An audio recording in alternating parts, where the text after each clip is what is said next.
क्या आप रूस के किसी ऐसे कथाकार के बारे में जानते हैं जिसकी रचनाएं उसके जीवन काल में किसी हॉट केक की तरह बिकती थी, लेकिन उनकी मृत्यु के बाद कई दशकों तक स्वयं उनकी ही भाषा में यानी रूसी भाषा में भी उनकी रचनाएं नहीं छपी?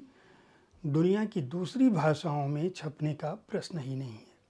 और यह स्थिति तब थी जब 1950 से भारत और भारत जैसे कई देशों में रूसी साहित्य और रूसी साहित्यकार रादुगा प्रकाशन और प्रगति प्रकाशन के माध्यम से दुनिया भर में फैल रहे थे और भारत के लोग भी उन्हें जानते थे। ऐसा रचनाकार कथाकार कौन था? नमस्कार, आप देख रहे हैं साहित्य तक के बुक कैफे के एक दिन एक किताब कार्यक्रम को। मैं हूं जयप्रकाश पांडे और आज मैं ऐसे ही कथाकार की बात कर रहा हूं। रूस के महानतम कथाकारों में से एक लियोनिद अंद्रेयेव की 21 कहानियाँ, यह पुस्तक का नाम है, लियोनिद अंद्रेयेव की 21 कहानियाँ। मैंने कार्यक्रम की शुरुआत की लियोनिद अंद्रेयेव के बारे में चर्चा करके। दरअसल लियोनिद एक ऐसे रचनाकार थे जिन्होंने रूसी क्रांति का विरोध किया था। 1917 में जो रूसी क्रांति हुई थी, जिससे जारशाही रूस में खत्म हुई, वे उसके विरोध में खड़े थे। उसका नतीजा ये हुआ कि जब सत्ता जिन लोगों के हाथ में आई, उन्होंने अपने देश के इस महानतम रचनाकार को छापने से मना कर दिया। 1988 तक अंद्रेयेव की रचनाएं रूसी भाषाओं में भी पुनर्प्रकाशित नहीं हुई। उनकी कृतियों के अनुवाद का तो सवाल ही नहीं उठता था। लेकिन उन्होंने अपनी कहानियों से, अपने नाटकों से न केवल रूसी साहित्य को गहराई तक प्रभावित किया, बल्कि उनकी रचनाओं पर इतने अधिक विवाद हुए कि उससे उनकी प्रतिभा का पता चलता है। 20वीं सदी की शुरुआत में रूस में अंद्रेयेव की लोकप्रियता का आलम यह था कि उनकी स्थिति किसी फिल्मी सितारे या वर्तमान के किसी बड़े ब्लॉगर से कहीं अधिक थी। कई सालों तक उनका नाम जो है रूसी पाठकों की जुबान पर रहा और उनकी किताबें दुकानों पर आते ही हाथों हाथ बिक जाती थी। इसकी वजह यह थी कि अंद्रेयेव जो है वह संवेदनाओं के, अनुभूतियों के, आम जन की चुनौतियों के, दुख और कठिनाइयों के रचनाकार थे। उनकी कृतियां जब अनुदित हुई तो दुनिया भर में उनकी ख्याति फैल गई। लियोनिद का खुद का जीवन भी किसी कहानी से, किसी बड़े कथानक से, किसी संवेदनशील रचना से कहीं अधिक रोचक, रोमांचक और हृदय विदारक है। गरीबी में उनका बचपन बीता, कई बार उनका दिल टूटा।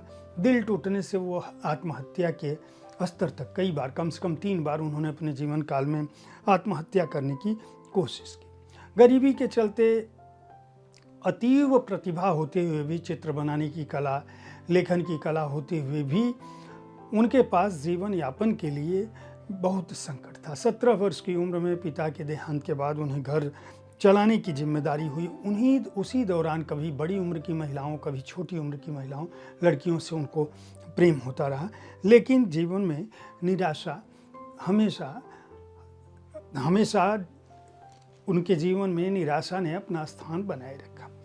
उसका नतीजा यह हुआ कि वह जो हताशा है, वह जो निराशा है, वह जो दुख है और वह जो प्रेम प्राप्ति की आशा है, वह लियोनिद की अपनी रचनाओं में लगातार दिखता है, जिसमें वह अपने समय के संघर्ष, अपने समय का जो आतंक, अपने समय की जो पीड़ा, अपने समय की आम आदमी की जो आकांक्षा है, उन सबको भी वह लिख रहे थे। यहाँ तक कि उनको कई बार अखबारों में व्यंग लेखन के लिए अवसर मिला। किताबें उनकी रही। उनकी सिफारिश और उनकी तारीफ गोर्की जैसे रचनाकारों ने, बुनिन जैसे रचनाकारों ने, बेलाउसोव जैसे रचनाकारों ने, चिरकेव जैसे रचनाकारों ने की है। पहला उनका कहानी संग्रह जो है वह मैक्सिम गोर्की के प्रकाशन ज्ञानबोध प्रकाशन गृह द्वारा 1901 में प्रकाशित हुआ था। हम 2025 में बात कर रहे हैं। आप समझ सकते हैं कि अंद्रेइव की रचना ने पहली रचना जो रसातल के नाम से थी, जिसका 1901 में प्रकाशन हुआ था, उसने पूरे विश्व जगत में और विशेषकर रूस के समाज में एक तरह की क्रांति के रूप में स्थापित कर दिया था। वजह उस कहानी में कामुकता का आवेश और उन्माद था। उस दौर के हिसाब से वह कहानी बहुत ही बोल्ड मानी गई। अवसाद, विवेकहीनता, यह भी इनकी कहानियों का मुख्य स्वर है। उनकी शैली जो है वह अप्रतिम है और उनके अंदर बेचैनी का आलम यह है कि जब वह अपनी जीवनी भी लिखते हैं तो आपको उसका आभास होगा, लगेगा कि कोई जैसे किसी और का देखा लिख रहा है, किसी और का जिया लिख रहा है। इतने महान रचनाकार के जीवन का आलम यह था कि जब रूस में जारशाही का या विरोध हुआ, रूसी क्रांति हुई, तो उन्होंने अपनी ज़मीन छोड़ दी। वह एक गांव में चले गए फिनलैंड के पास। वहाँ अचानक उनको दिल का दौरा पड़ा। 1919 में सोवियत संघ और फिनलैंड के बीच युद्ध चल रहा था। उनके बमबारी हो रही थी चारों तरफ। जब उनको दिल का दौरा पड़ा, उनके बेटे ने गांव के डॉक्टर को बुलाने की कोशिश की, लेकिन उनका जीवन समाप्त हो चुका था। इतने बड़े रचनाकार के कब्र की वापसी उनके अपने गांव में 1956 में लेनिनग्राद में हुई। आप समझ सकते हैं कि मरने के बाद भी 1919 से 1956 तक वह जगह लेनिन को नहीं मिली। एक जगह लेनिन लिखते हैं, मेरी सभी मुसीबतों की जड़ यह है कि मेरा कोई घर नहीं है। पहले एक छोटा घर फिनलैंड हुआ करता था और अब बड़ा घर रूस था।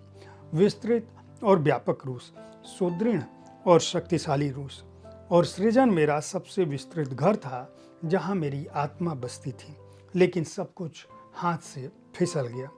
छोटे घर की जगह एक पूरी तरह से ठंडा, टूटी खिड़कियों वाला एक उजाड़ सा दाचा, दाचा का मतलब गांव में लकड़ी का बना छोटा सा घर होता है, जो सब तरफ से पराये और शत्रुतापूर्ण फिनलैंड से घिरा हुआ है, रूस से बच नहीं सका। कुल 21 कहानियां हैं कुछ इस संग्रह में। इन कहानियों को अलग अलग रचनाकारों ने अनुदित किया है।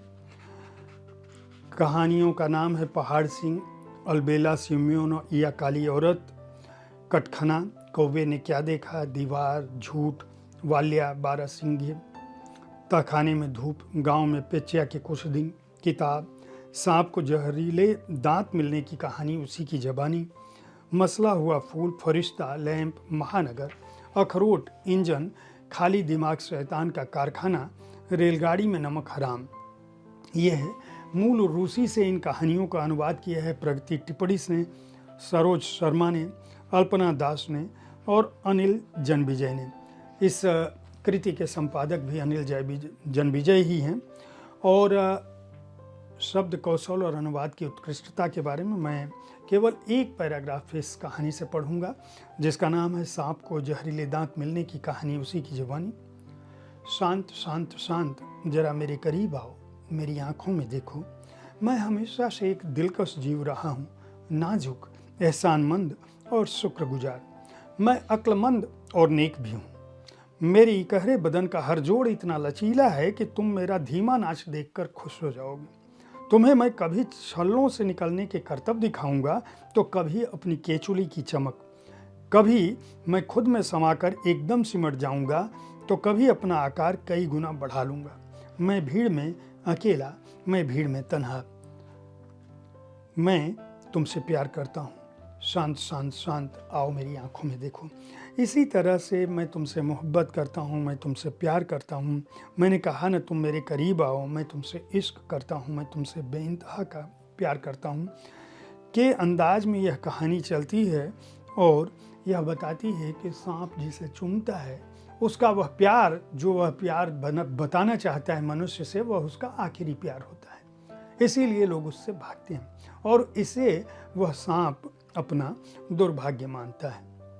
लेनिद अंद्रेयेव की इन कहानियों में इंसान, जानवर, उनकी संवेदना, सभ्यता, रूस का समाज, सब कुछ दिखाई देता है। इसके अनुवादकों को, चारों अनुवादकों को और संपादन के लिए अनिल जन्मेजय को बहुत बहुत बधाई और शुभकामनाएं।